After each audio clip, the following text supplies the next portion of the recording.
It was November when you found out the big news. There was some excitement, but everything was a ways away.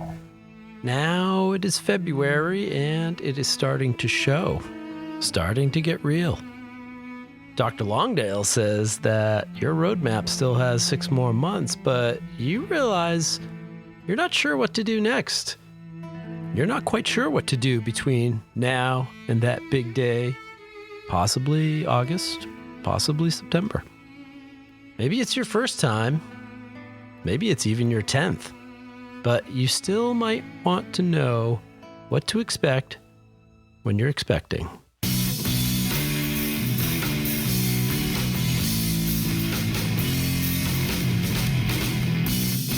You have entered the Solo Queue, a monthly podcast about adventuring alone in the world of Warcraft. Thanks for joining me. My name is Dave Gagne.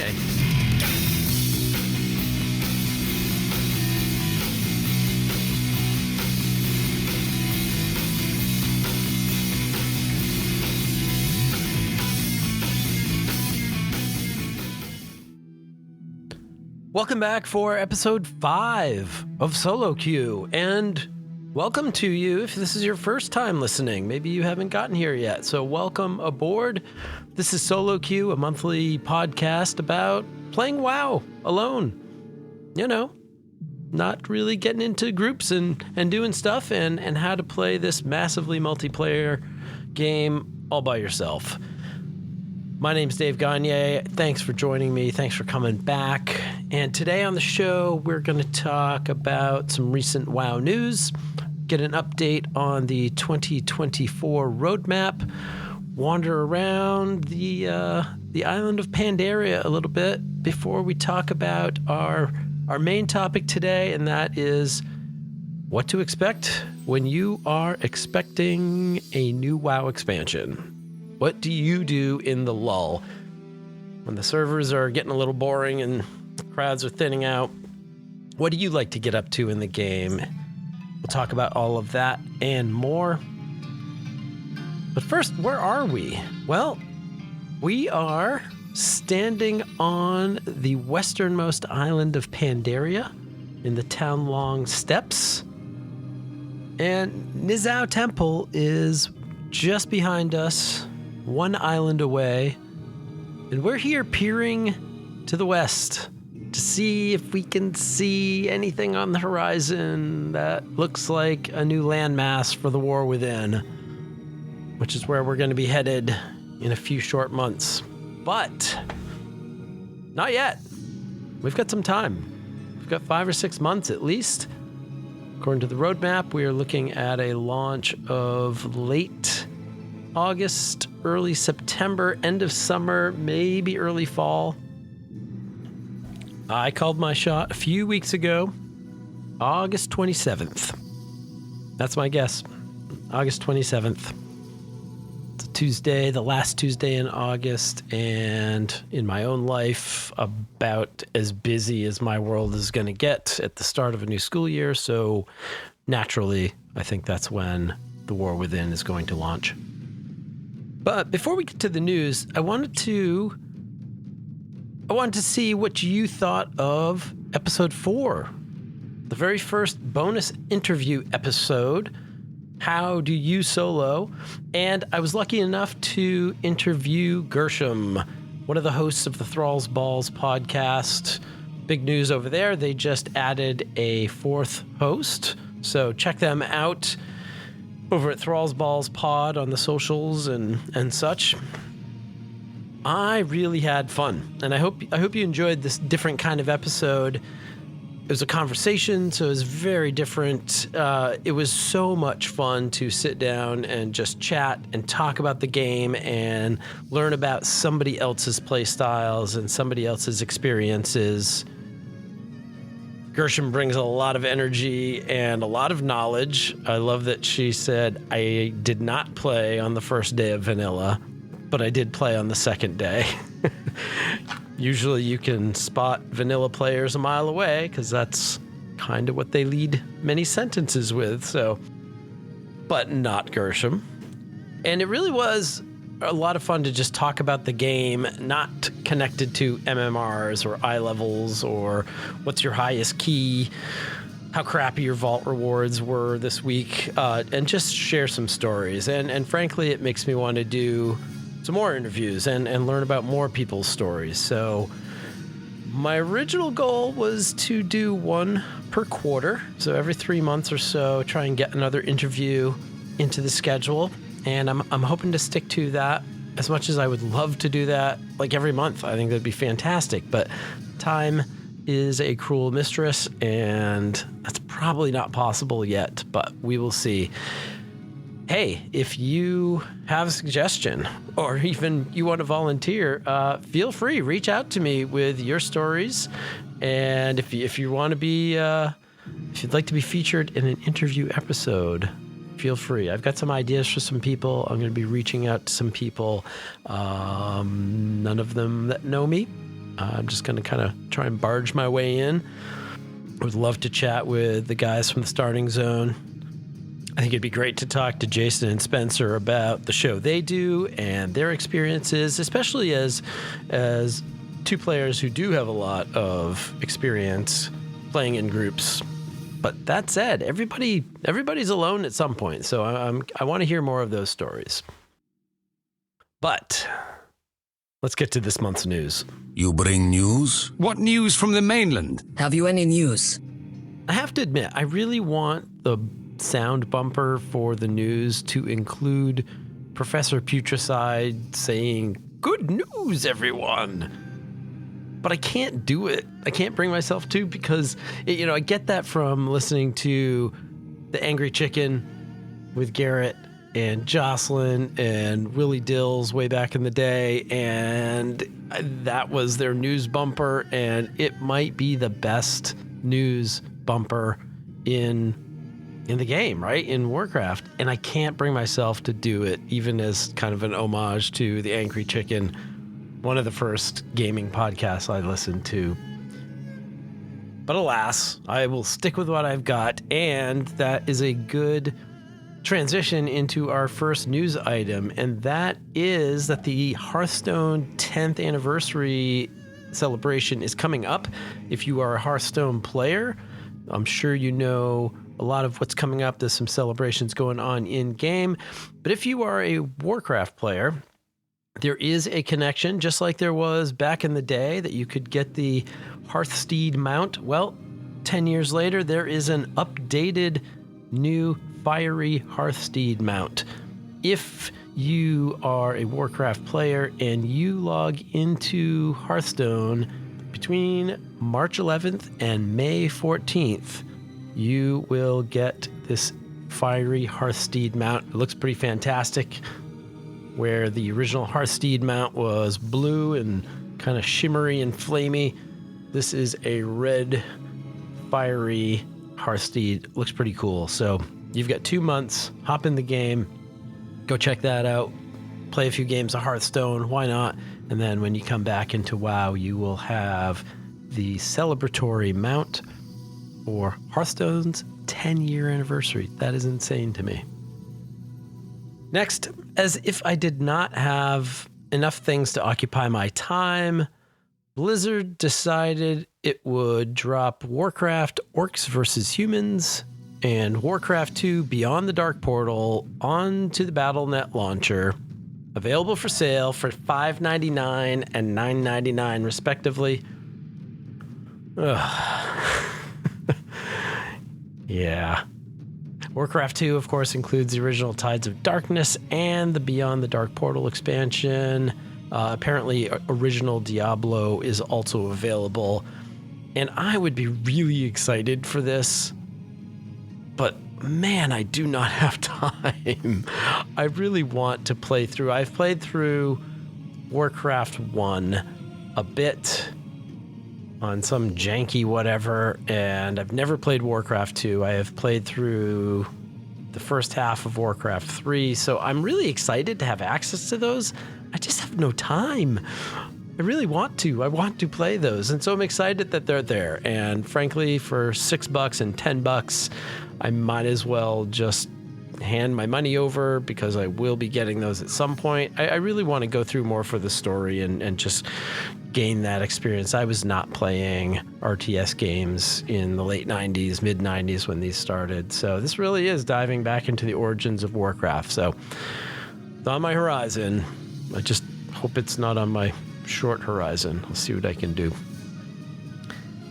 Season of Discovery Phase 2, of course, launched earlier this month on February 8th, perhaps with less gusto than the first phase. There are 56 new runes available.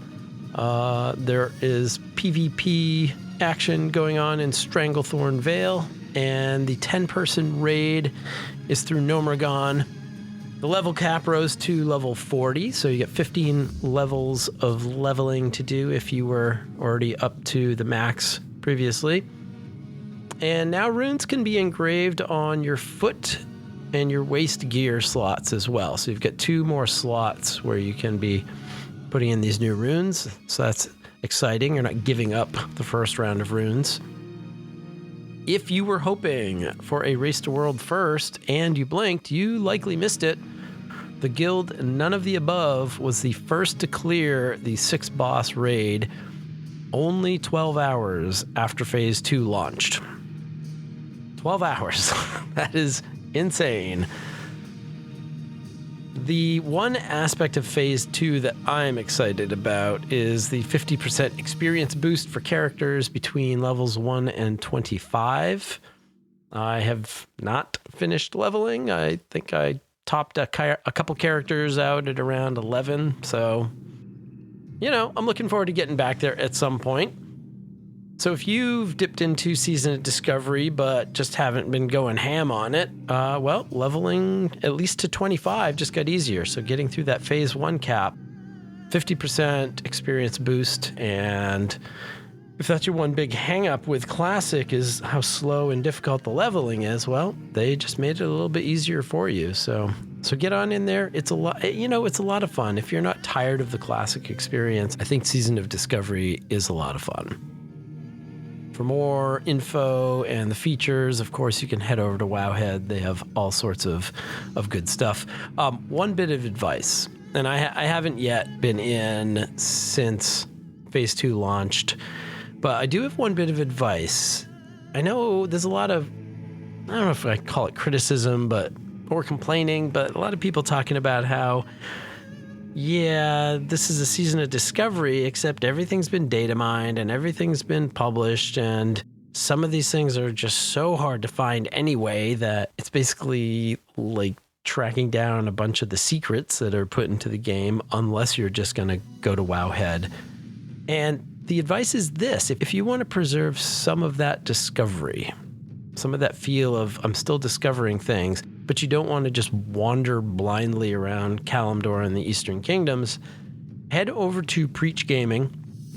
And this is also reposted on Wowhead, but Preach Gaming came up with a whole bunch of riddles for each of the 56 runes, and they're kind of a lot of fun. So if you want a bit of a challenge, but again, you don't just want to luck yourself into the runes, head over to their website. They came up with these riddles to kind of give you some hints. It's a fun little way to find the runes that your class has in Phase 2. So yeah, kind of a Goldilocks solution. Of course, somebody creative came up with it outside the game. That's too bad, but I guess it's a good thing that there is such an active community, in the content creation and add-on community around WoW. So yeah, check them out. Link is in the show notes, or you can just head over to Preach, PREACH gaming.com, and just look up their Season of Discovery Phase 2 Rune Riddles. And Love is in the Air. The holiday wrapped up, but not before seemingly everyone on Twitter exploded in rage because A, the Love Rocket mount is still super hard to get, and B, almost everything in the trading post is pink this month. I have to say, when I went over to the trading post to see it all for myself, well, it made for some easy decisions. I have no need for lovely pink gear for any of my characters, so I spent my 100 tenders on the X-53 touring rocket. Not that I have a friend to ride in it, but that's okay. The rocket was formerly a recruit-a-friend gift, and as a solo player not recruiting anyone, I appreciate eventually having access to it. I was never going to get to it otherwise, so thanks Blizzard for that.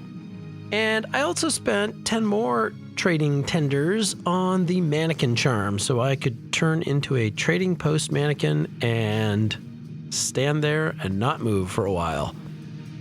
Hey, there are a lot of ways to play this game, right? Bottom line is, this month I get to stockpile the rest of my tenders for stuff that is coming in the future. Or I guess I could scream out loud on the internet about it like so many people did. Don't do that. Come on. All right, let's take a look at the 2024 roadmap. Get a little update there. Each day that passes, the future flows into the present, which blurs into the past. Patch 10.2.6 is still sailing in a shroud of fog, lurking out there with no real details other than the promise to be playable in both retail and classic. How is that for mysterious? There is a vendor build on encrypted servers, but according to Dr. Holly Longdale, in a post that she made early in February on the 6th, this is going to be an untested mystery. They are not going to put out a PTR. You cannot data mine the crap out of it and spoil it all. It promises to be something different. They are saying this is kind of a different thing they're putting out, and that has everybody wondering, and nobody has answers, so it's not even really worth pretending I know or have any ideas. Kind of like that Christmas present you just can't seem to sneak open and peek at, so we'll just have to wait. Next up on the roadmap after that is the launch of the War Within Alpha. Are we still on track for that? No word, but the roadmap has it in early spring, just after the launch of 10.2.6. And just a reminder, in case you are calendarily challenged, the season of spring begins this year on March 19th. So eventually 10.2.6, followed closely by the War Within Alpha, followed by later in the spring, Season 4 of Dragonflight. On the classic side, we should be getting a Cataclysm beta very soon, if you're excited about that. A little closer, though, is the classic hardcore self-found mode. That is coming live next week on February 29th, so next Friday. This is the mode, this is classic with essentially no interactions with others, which, hey, Solo Queue should be sponsoring. We're open to that, Blizz, if you've got any offers for marketing, partnerships, swag, whatever you want to send my way. But hardcore self-found mode will have no mail with other players, no auction house buying or selling, no trading of any sort, and just like the previous hardcore mode, only one death. I am looking forward to trying this, although again, time is going to be super limited, but I am really interested. And one thing I am not sure of, I didn't find confirmation of this. Can you mail goods from one of your characters to another? And I sort of thought that was not allowed. I'm not sure if it is. I couldn't find anywhere that it said it was prohibited, but I don't believe it's in the spirit of it. But that comes next week, clearly arriving before the Cataclysm beta. So if you looked at the original roadmap, those two things have been switched around. So they are making adjustments as things need to be adjusted. But all of these things, while really nice to have, do beg our main topic for this episode. And that is, if you're not into Season of Discovery, if you're not going to be hooked by hardcore mode, if you're not diving into Cataclysm Beta, if you're, even if you're not super excited about the coming Season 4, what are you doing in the game? What do you do when the current content in retail starts to ebb and there are not necessarily other things grabbing your attention? Or what can you expect when you are expecting another WoW expansion, but not for another 6 months? Well, today, the main topic is, here's a list of stuff in the game, activities, quests, achievement-y things that you might not have done, or you might not know about if you entered the game recently, or if you haven't really focused on certain areas of the game. I've got some suggestions for you that I think are worth checking out as we hit that content lull before the War Within. Okay, hang on. I had to put that sound effect in because it is a week and a half later since I started this episode. I have been hit with a lot of real life stuff. I've mostly been sick for about a week and a half, entirely in my throat. Perfect. I'm just trying to make a podcast, so that's helpful.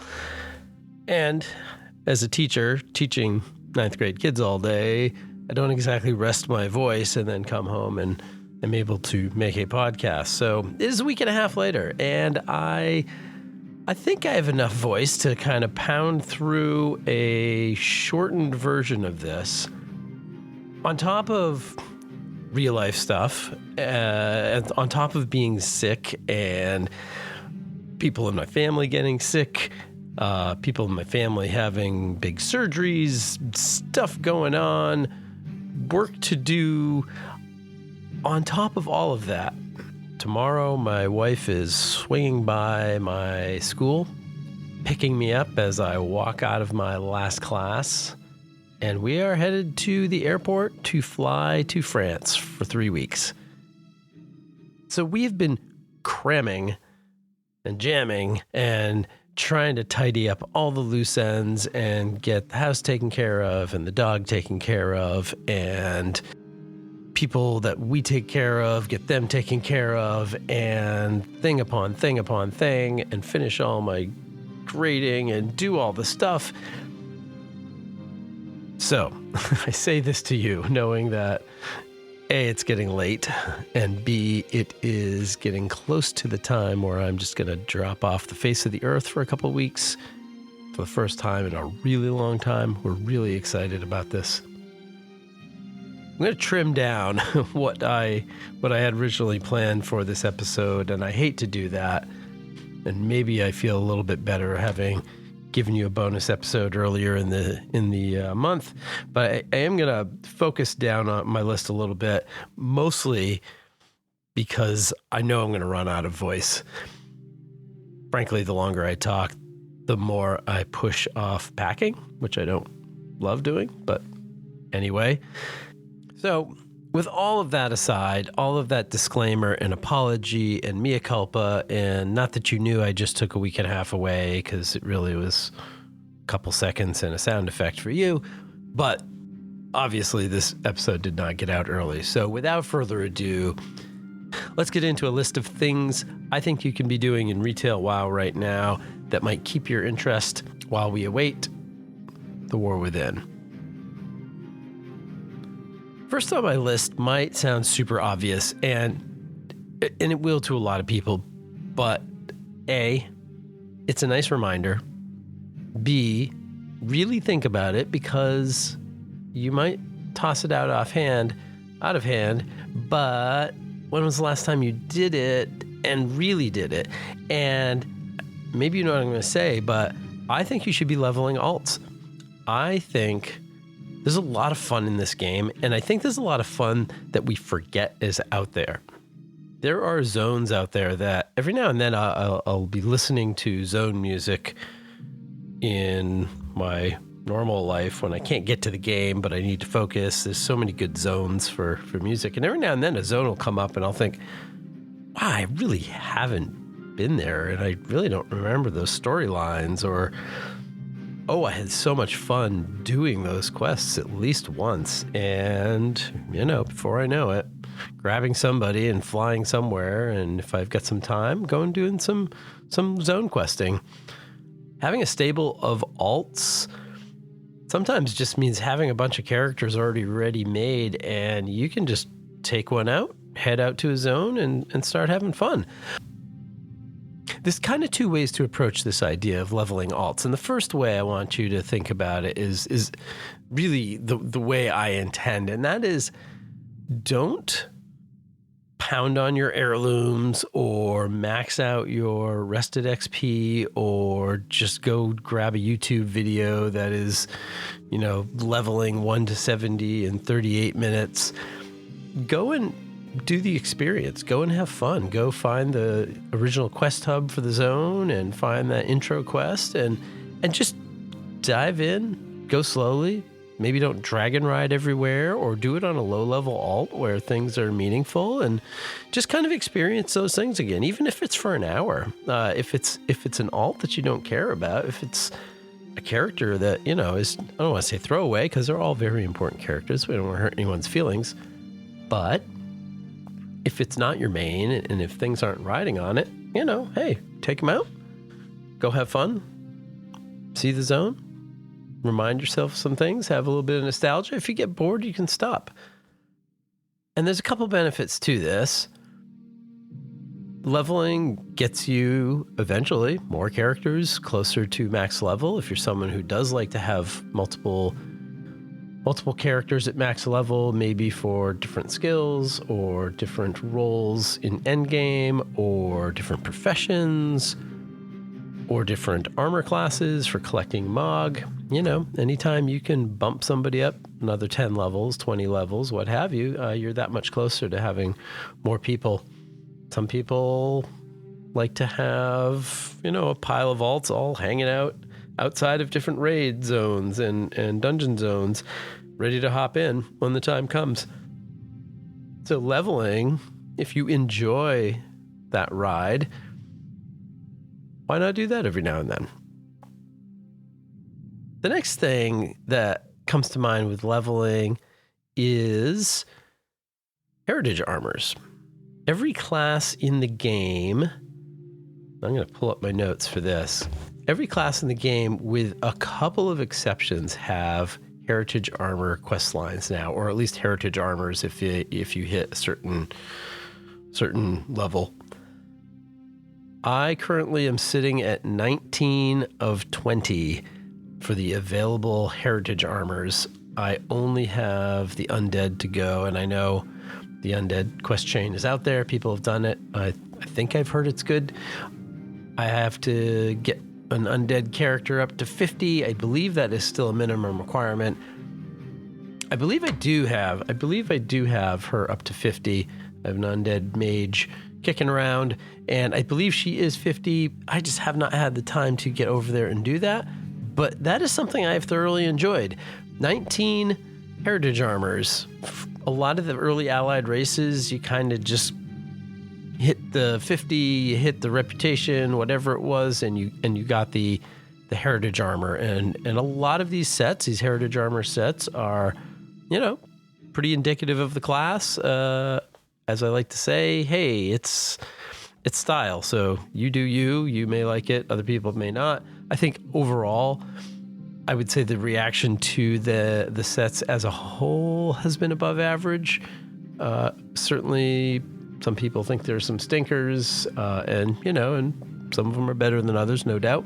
Some of the quest chains are better than others, however. Numerous races have a quest chain as opposed to just hit a mark and you get a free set of gear. I can remember the Magar Orc being a really fun quest chain to do. And there's numerous others. They're not jumping off the top of my brain right now, mostly because my brain has been sick for about a week and a half and is really tired. But if you love a class, go find out. Hit Wowhead and just find out what their quest chain is. You don't have to spoil it for yourself, but find out, is it just a reputation level, or is there something that you can go in the game and do, a quest giver you need to find to get that started. Those heritage armors are a lot of fun. Somewhat related, and maybe it's just because Legion, I think, was the start of those heritage armors, but the Legion class order halls, for years now, I've kind of thought of those two things as hand in hand. They've been two of my main pillar goals in the game, of getting all the heritage armors and finishing all the class order halls. Legion was a fantastic, I think by all accounts, a fantastic expansion. A lot of people enjoyed the heck out of it. It's the first expansion that I played from launch. I started playing WoW in Draenor, but I never even got to Draenor. I just played in the world while Draenor was the active content.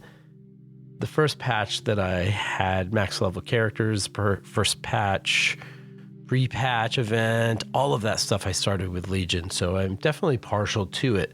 But that said, the class order halls were 12 different, essentially ongoing missions as you were going through Legion. And if you were leveling your mains or even, big alts in different classes, you had a story to keep up with. You had a progression to do.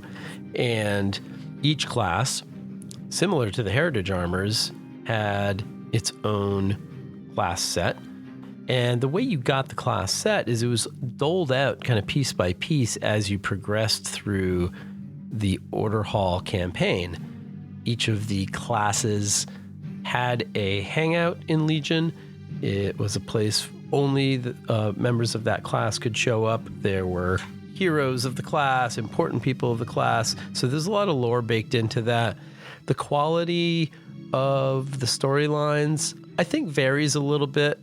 I think there are some really good ones. I have done them all. I finally finished up the Shaman class order hall. That was the last one I got to. That was in the past year or so. It was not long. But I have finished all 12. I enjoyed them. I enjoy going through the story and being fed little bits and pieces, especially things that I didn't necessarily know, having not played much before Legion. So if you're someone who is interested in the lore of your class or of any class, I think hopping into Legion, starting a new character in Legion and leveling through Chromie time is a bit of a no-brainer. It is a little bit of an investment. You get in there, it's not just, I'm going to spend 2 hours grinding a thing and then I'm done. There was a similar story for each class, all 12 of the classes at the time. This is before Evokers, of course. And there are certain checkpoints that every story is going to hit, certain reputation points and other kind of checkpointy things. And it can get a little bit grindy if you really are in it for the whole ride. And the whole ride means you're going to get the whole set at the end. And it also means you're going to get the class mount, the Legion class mount. So all 12 of them have a class-specific mount. Again, like everything, some of them are really cool and some of them are not thought of as well. And I do have all 12 of them now. I like most of them. Some of them are fine. Do I have a favorite? I'm not sure if I have a favorite. Oh, and you know what? And maybe it's the last one I got, but the Shaman mount really is cool. I mean, maybe it's because I don't have anything like it, but it's essentially some sort of elemental and you're riding on top of it. And I know there are a couple other of those in the game, but I don't have them. So that might be my favorite for whatever that's worth. You may not care. You may have something very different, and that's certainly okay. I think one problem with hopping into these Legion class halls is just the problem of meaningful leveling, because now where everything is tuned down and Blizzard really wants you to move through old content quickly because they really want to get you to the new shinies and the latest expansions. So leveling has become quicker, which I think is slightly a double-edged sword. Only slightly. I get it. Like, people want to level fast. Hell, I want to level fast. I don't want to just wallow in the 30s forever like we had at some point in the last couple of years. I remember 30 was somehow just a slow decade of levels. It was terrible. And that was even after they had started changing the leveling experience. What it then means is if I want to meaningfully level through all of the zones and get all of the story and do all the things, I just need that many more characters, because your characters are going to, unless you pause experience, which I don't know. I've never been one to do that. You can, for those who don't know, you can go and pause your experience level in your capital city.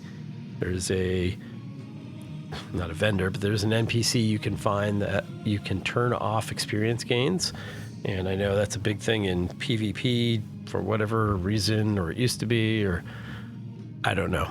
I try not to PvP, and I know that you're not here for the latest PvP tips, so I'm not worried about not knowing the answer to that. But yes, you can do that, but why not just get the credit for what you're doing? Start another character of a different race, of a different thing, of a different class, whatever, and go have some more fun with a different character. So Legion class halls are a fun experience, I think. I would point out that there are a few speed bumps in there. There is still some reputation gating that you have to get through, and I think the biggest kicker on that is the Nightfallen rep. When you go to Suramar, this is the Nightborn city, you have to get exalted with the Nightfallen rep to get all the way through the story, and that really can be a grind, especially nowadays, because you go do the world quests that are on offer, and that's about it. You don't really have the ability to just sit there and pound away for hour after hour. I am not sad that I am done getting reputation to exalted 12 different times. I think I've even done it a couple more times for other characters, but here's the thing. There might be help in your future. I don't know. I assume that when the War Within comes, we're going to have our war bands, which are going to share account-wide things like reputations. I'm hoping, for everyone else's sake, not for mine, it's not going to help me. It's too late. Save yourself. I am hoping that if you get to Exalted with the Nightfallen rep once, you can share that across all of your other alts in all of your other classes, and boy, oh boy, would that have been nice. I think I've memorized every Suramar world quest by heart. So it goes. I had fun doing it. I think the last thing I'll say, and this is related to leveling, I was going to save it for later, but it makes sense. And I don't recommend this if you are new to WoW, and I know I have a couple people out there who are relatively new. Stop listening. Just kidding, don't stop listening. But don't do this, don't try this at home. I think you should, if you've been around the game a long time and you like the story bits and you've got some spare time, go into your achievements, go find Lore Master and see where you are on that. Lore Master is the achievement of having completed all of the main quest lines in basically all of the main zones in all of the expansions. It is a lot. This game is, as you know, and you will keep hearing over the course of this year, is coming up on 20 years old.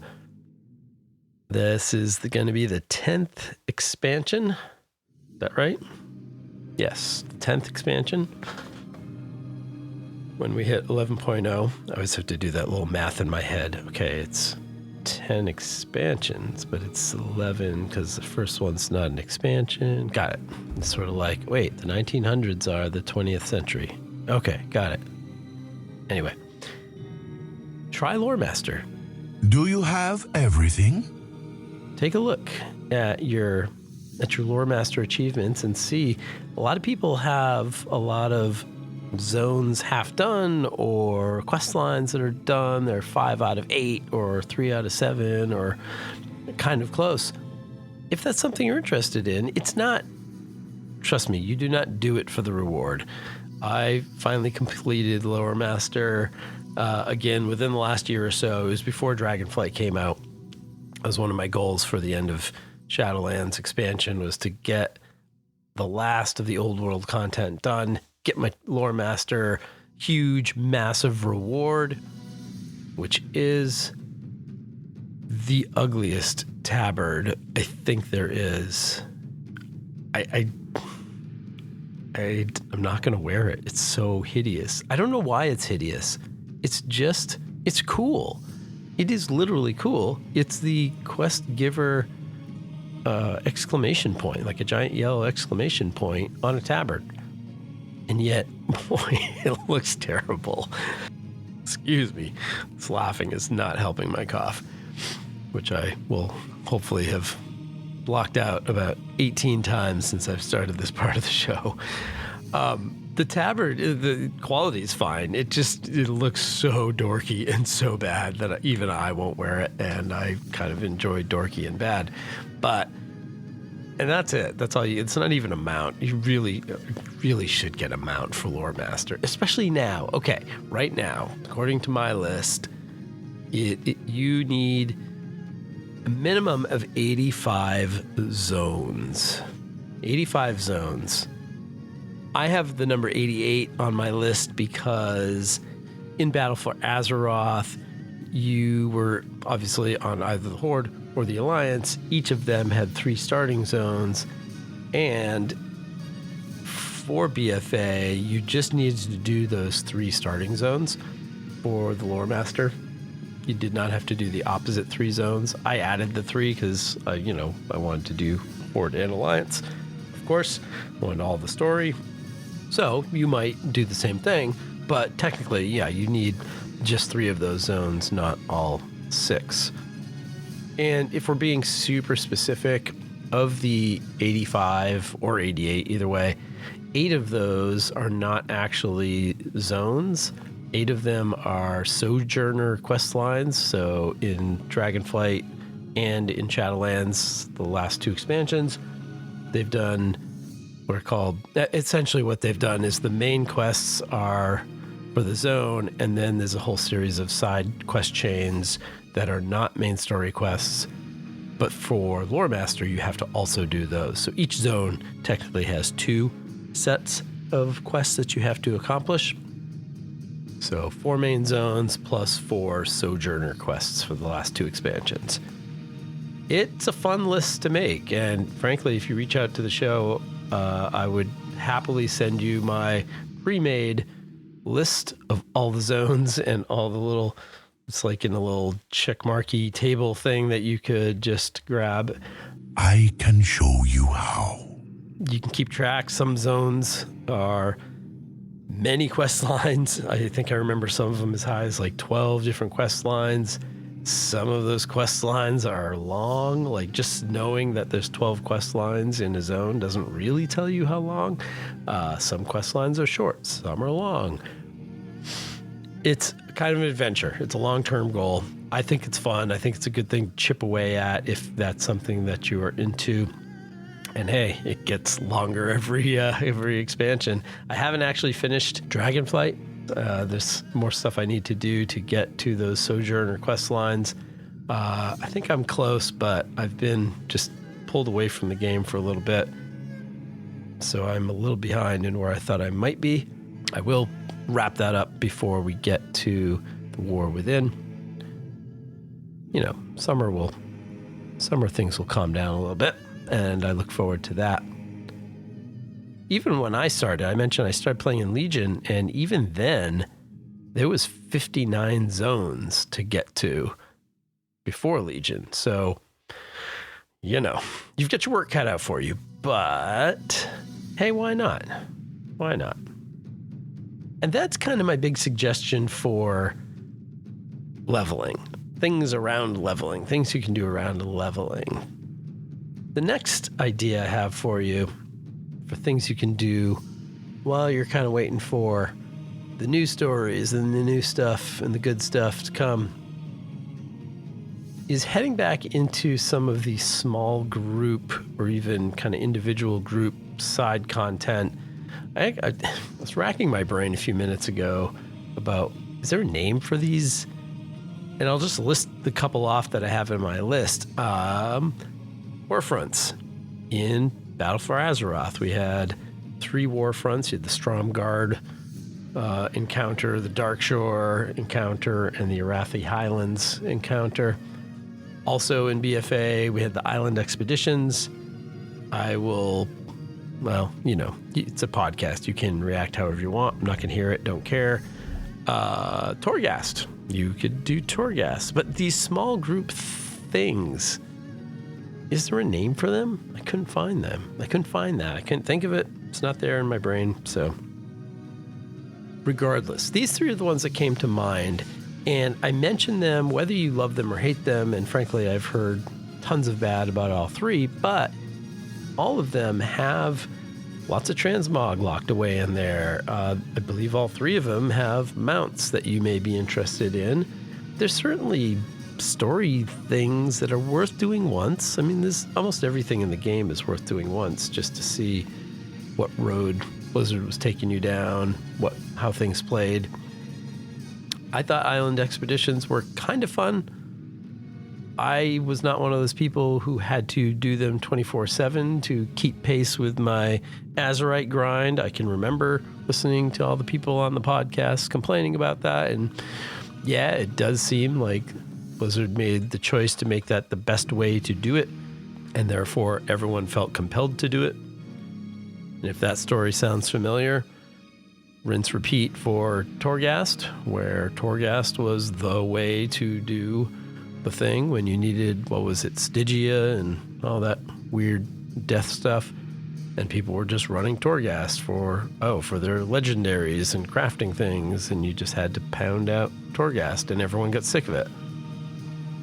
Torghast may be one of those great examples of absolute classic WoW player behavior. Everybody was so excited when that sort of hit the beta and started getting out that it was this roguelike game, and roguelike games were the hotness then, and everyone thought, oh yeah, this is Blizzard taking their crack at this. It's going to be fantastic.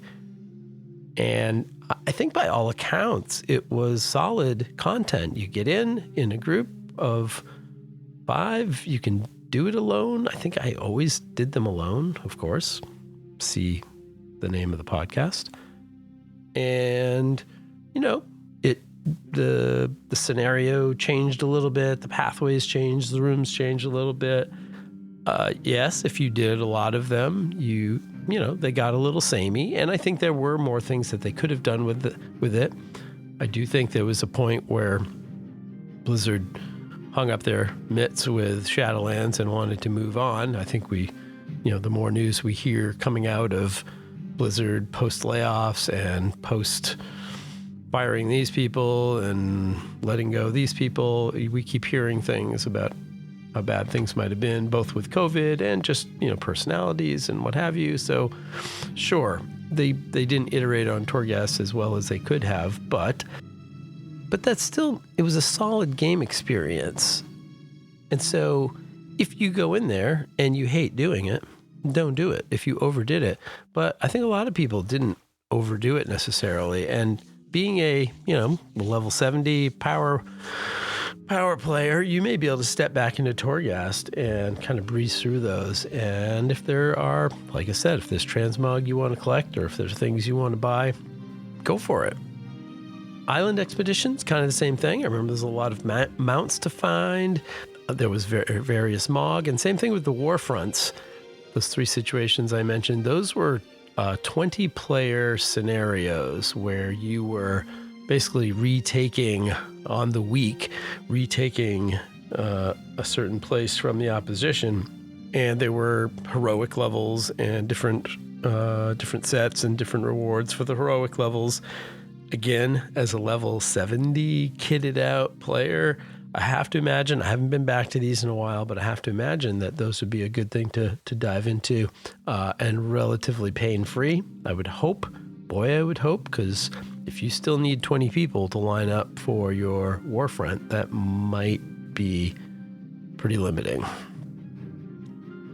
I think now we're going to change locations a little bit, hit the flight point, and head east, kind of east-northeast, past that big mountain in the center of Pandaria, get away from the coast, up into the mountains, and you may know this site. You come around that corner, and there is a giant Shah of Anger standing about 20 stories high.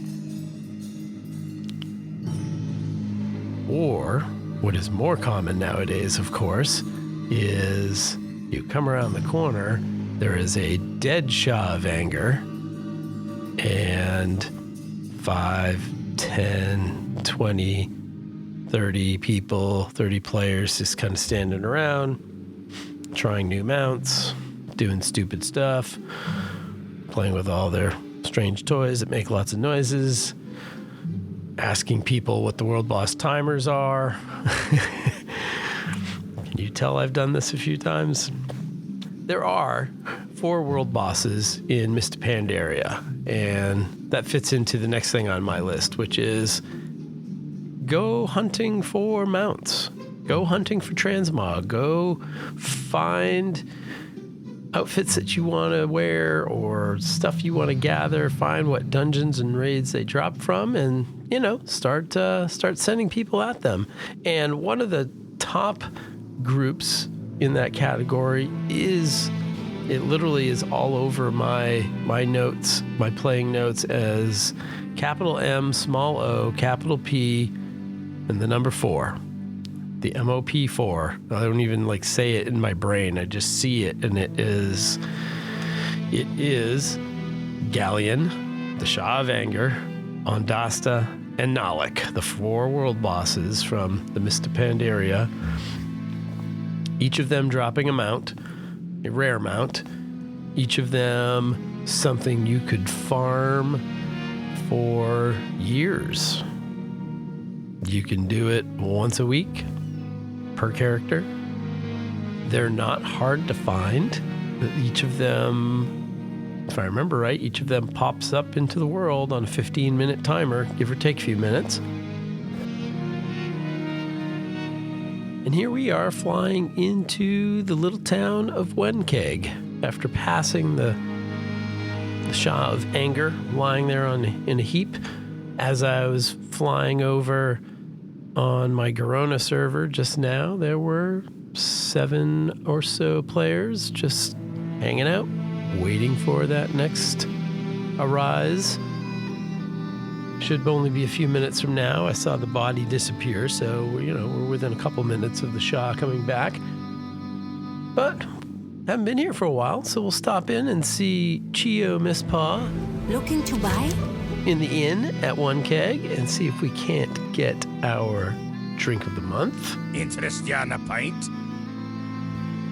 Some days I might be talked into that 4-wind soju that she offers, but thanks to me a little rough on my sore throat. So I'm going to go with the Pandaren plum wine. Nice, smooth. Really going to ease the roughness in that throat. Oh, and as another sign of the strange world that we are in, my wife just informed me that she is checking us in to our boarding passes at the airport right now. I don't know how that is. I'm sitting in a basement.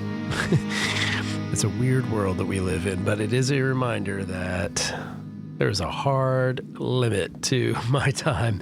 So we're going to wrap this episode up pretty quick here. But I'll give you a couple hints about the Mists of Pandaria world bosses. And I think we'll end there. Obviously, mountain hunting is a massive topic. We could do an entire episode on it and still You could do an entire YouTube channel on it, frankly, and people do. And there are a lot of resources out there. But I'll just give you my experience with the MOP4 because I have them all. And I have them all, I think, because of Blizzard. I don't think it's anything I did. But I do have a tip for you. If you are still out there, or if you're new to this, I will tell you that 2 of the world bosses give you ground mounts. Galleon is a giant thing, lizard thing, and I can't think of the word, but he's a ground mount, and he's really cool. And do I ride him? Not very often, no, but there's something to get, something to do, there's a thing to chase, and I do have that. And Ondasta has a raptor, and if I were more prepared than I am, I would tell you all about each of these mounts. But those 2 are ground mounts. When we get to Nalak and the Shaw of Anger, we're talking about cloud serpents.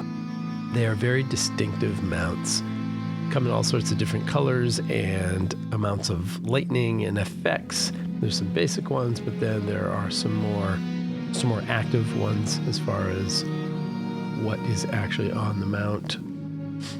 Nalak, of course, is on the Isle of Thunder, not far from where we just were before we headed over to the Shah. So Nalak will give you the reins of the Thundering Cobalt Cloud Serpent.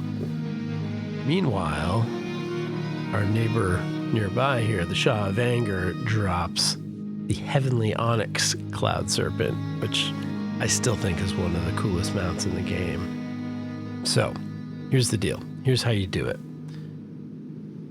If you show up at a normal server like Garona, like I just flew by, you're going to find a ton of people just sitting there waiting for the spawn timer to hit.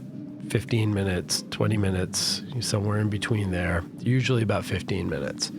And you're going to wait, and then it'll come up and you'll tag it, and that's great if you've got nothing better to do. If you're watching something on Netflix, or if you're grading papers, or if you're doing something, that is not so bad.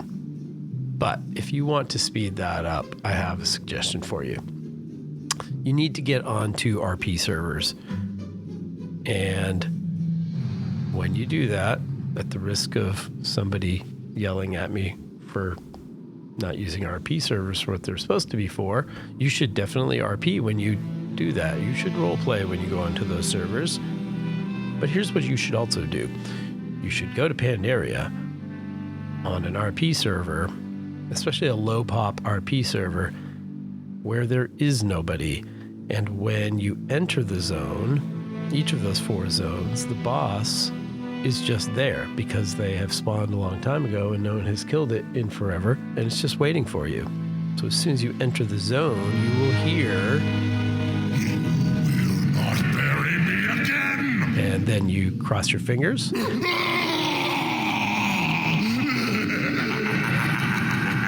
hope that nobody gets there before you, but there's probably no one in the zone anyway. You go, swing at it a few times if you are a, level 60, level 70 character, what have you, and you've got your attempt for the week for that character. I used to do it this way. I used to break it up into 2 different jobs, MOP1 and MOP3. MOP1, I had a bunch of characters who just sat out on the Isle of Thunder waiting for Nalak to show up. The other job was MOP3, and that person would travel from Galleon in the south, in the Valley of Four Winds, not far from your farm. If you've been in Pandaria before, you get your farm, not far from there.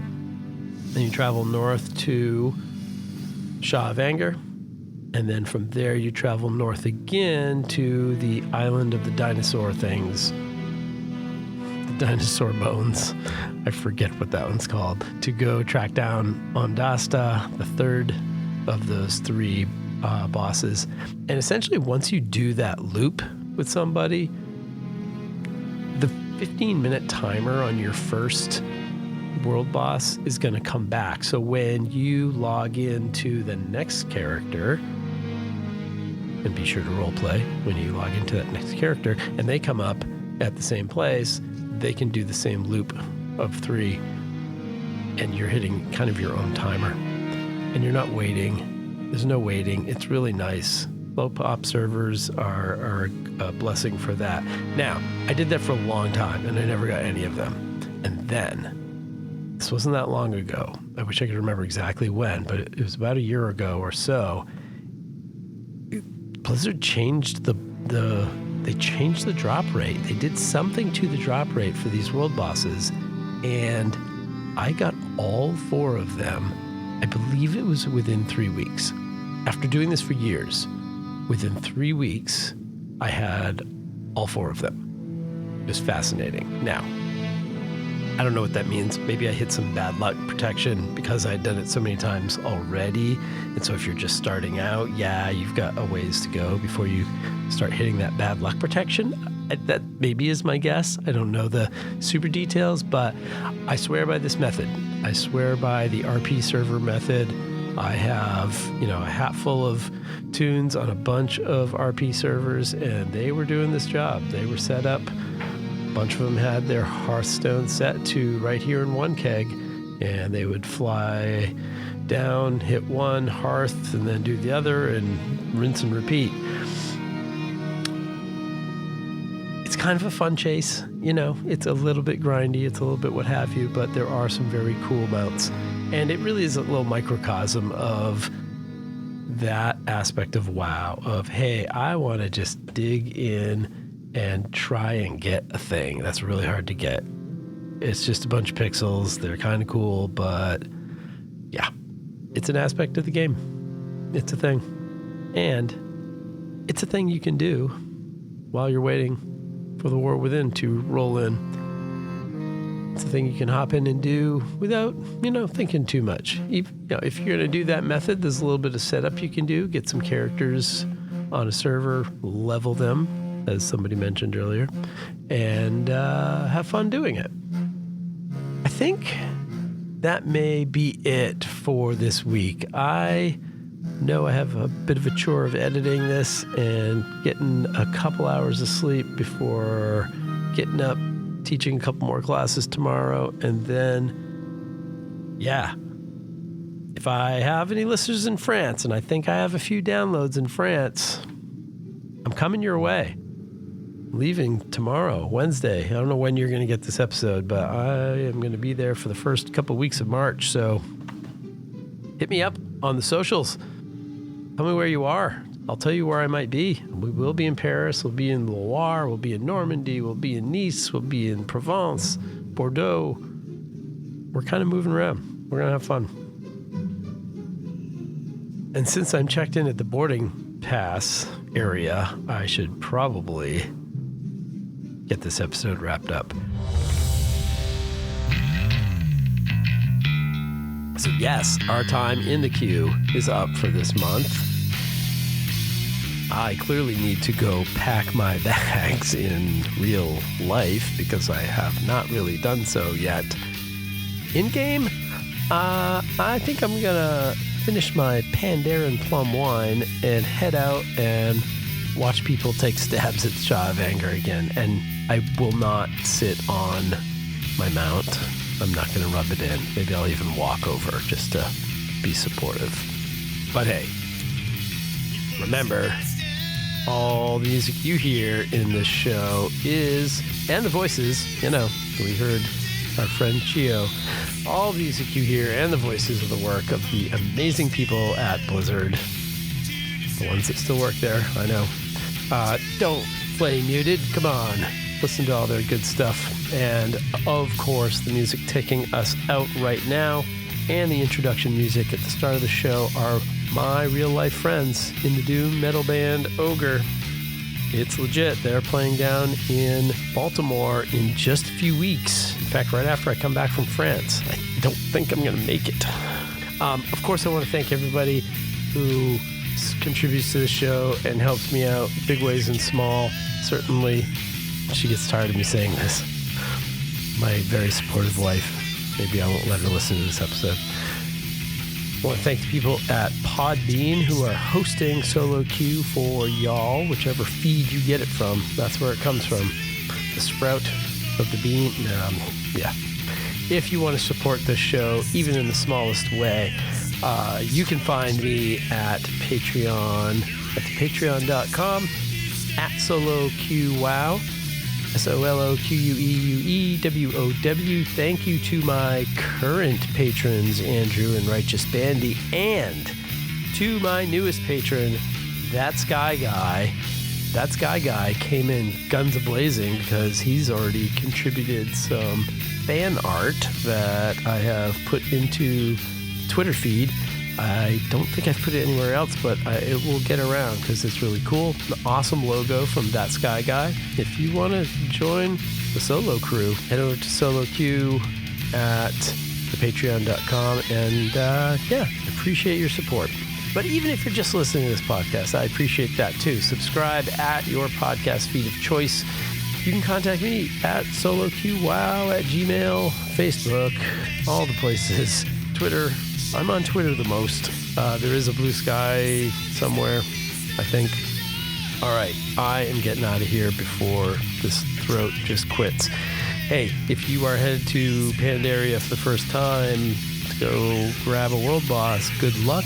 If you, get it on that first try, make sure you drop that screenshot or at least Photoshop one and throw it on the internet and make everybody mad. Yeah, I can't wait to hear your stories about what's going on, and I will be back in March with another episode. We'll talk about France and more WoW when I see you in March. The next time we hop into the Solo Queue, I will see you out there. I think that was cough number 817. All right, I need my bourbon.